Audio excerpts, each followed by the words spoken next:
So who'd like to go first? Lakshmi or any of you, Aparna, Sargam, Payal? Well, I can attempt this because, I come from an army background. We get posted to places wherein there is anyways not much of a scope to shop. We get posted to very, very, places which are very, very away from the mainstream city, or places where there is a mall. We get places, so hence we don't have really any concept of going in for shopping per se. And also, if we do, you will be surprised that most of the army wives have the most beautiful handloom saris from different parts of the country, and that is one way one can be sustainable, which is to just invest in stuff which is handmade, and also support our weavers.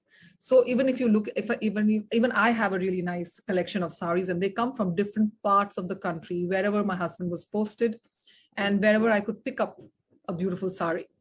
Apart from that, the pandemic per se has made us realize that we really don't need much. We don't really need much, which whatever I had in my wardrobe, I could create looks every single day, and different looks every single day without me purchasing anything. So I feel that, during the pandemic, I think a lot of perspective we actually got a lot of perspective about what we actually need, and consumerism needs to be stopped. That is how I would answer this. Your thoughts, Sargam, Aparna, Payal? I would agree with Lakshmi. I think we've all realized how much we need, and I don't think that's necessarily good for the fashion or the beauty industry, because people don't want to buy, and people are getting very conscious. But I think it's great for the planet. So if you can recycle, reinvent, and recreate whatever you have, you already have so much. Make it look different. Reinvent it, repurpose it. So, but I think on a scale of 1 to 10, I think we have come to 8. If you ask me, in this short 1.5 year span where everybody was freaking out because of the pandemic. So I think it has brought that realization that less is more. Your thoughts? Yes. You're on mute. I just don't want to disturb anyone. No. So the other shift that I've found is that people have now started going in for sort of athleisure clothes. That has totally happened. That though has happened all around. But there's a good and bad to it. You tend to buy a lot because it's cheaper. But the good thing is, because you're also doing a lot of Zoom and your meetings are now not constantly having to present yourself, you can actually make do with a nice top. So the mix and match is happening. You can accessorize. So for Zoom calls and all these kind of switches that we all are making. I mean, today I am taking at least 5 to 6 meetings this whole week on Zoom. I can physically meet, but we've realized we're cutting down on time, petrol, so many other things. We can take back-to-back meetings. So I have a t-shirt, which I've worn today, which I've had for the last 10 years, by the way, on that note, because I've kept it well. It was a good quality. And you put these beautiful earrings. Oh, these are made, again, beautifully done. This is made of clay and gota and, leftover stuff. So that's why I wore them specially today. That's what I'm saying. I did buy this actually during the pandemic. I found it stunning. It's light and it works for me for so many Zoom calls, meetings and things that I have to do. I use them all the time, and I use them, differently all the time. So yes, so that, I think that shift has happened. So people are not really looking for heavy duty formal clothes as such. There's a lazier way to wear it and formalize it, and you can mix and match. So that's happened. And B, I think I personally and a few of my friends personally are looking for maybe not very expensive things, but quality products, which I can have 1 or 2 of, and I can mix, match and wear in various ways. And of course, saris, like Lakshmi was saying, I have taken so many from my mother. I am so thrilled. Through Diwali now I have plans. We have very few dinners to go to. There's still not, but every day I've allotted a sari for myself, so that I think even my friends are feeling, a lot of us are doing the same thing. And that's probably bringing the change about. But your H&Ms and all are still very flooded with people. I've been going to Uniqlo, H&M, it's still flooded.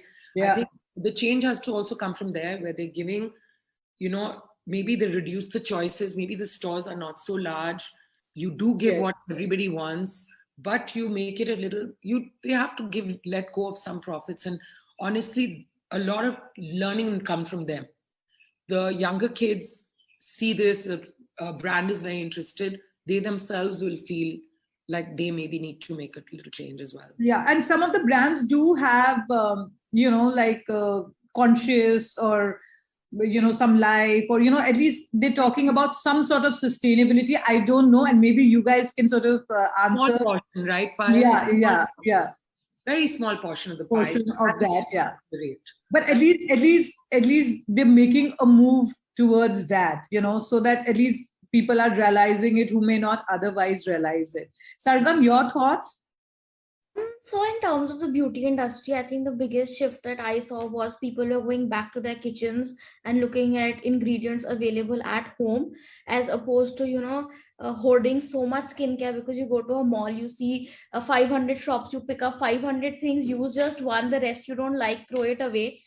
So firstly, I mean, a lot of people went back to what our grandmothers used to tell us, okay, ghar ka use karo, use things that are in the kitchen. So definitely one was that. Secondly, what we tried to do was that because the whole concept of testers was over, nobody could come and feel the product, nobody could come and see it. But at the same time, buying a full-size product and then throwing it away was just adding to more and more waste, because unless you've tried a product, you're not going to buy a full-size one. But there was no option. So what we started doing was we started giving about 5 ml packs just out there, like in the sense a person would message us on Facebook that they want this product. We would say, okay, first you try it and then you buy it. I mean, we did let go of quite a bit of money because of that, because sometimes people would like it, sometimes they wouldn't. But at least I just felt like it was our little way of reducing the waste. And again, like I said, people have just gone back to their roots, back to Ayurvedic things, back to things in the kitchen, back to DIY masks. So yeah, that's what I feel that COVID did to the beauty industry. Can I ask Sargam something, Stuti? Do you Yes. Recycle your packaging? Sargam, do you ask people to bring back Yes. the So packaging and you will recycle it?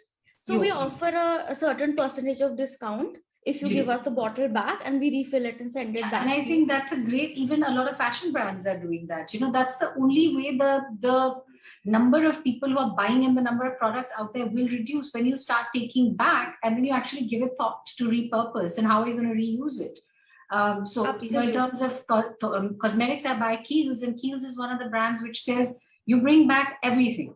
So I don't have to throw away any of those bottles, which really hurts me to throw those plastic. I wish they wouldn't use plastic, but if they do, at least they recycle all of it. So I know it's coming back to me. And Actually, yeah.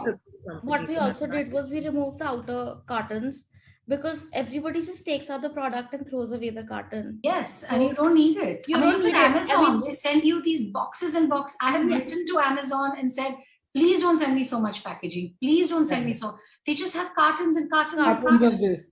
In fact, Such Payal, a- I'm glad you talked about Kiehl's. Actually, Kiehl's is our client on the other side of my business, but they'll think it's plugged, but it's not plugged. So, you realize it as an audience, and it's really great to sort of know that And it's a people very are sustainable realizing. brand. Yeah. It really genuinely is. They've been doing this for a long time. It's not Right. today that they're talking about it. I think they were one of actually the first few beauty brands that started this, that you can give it back and they will refill it.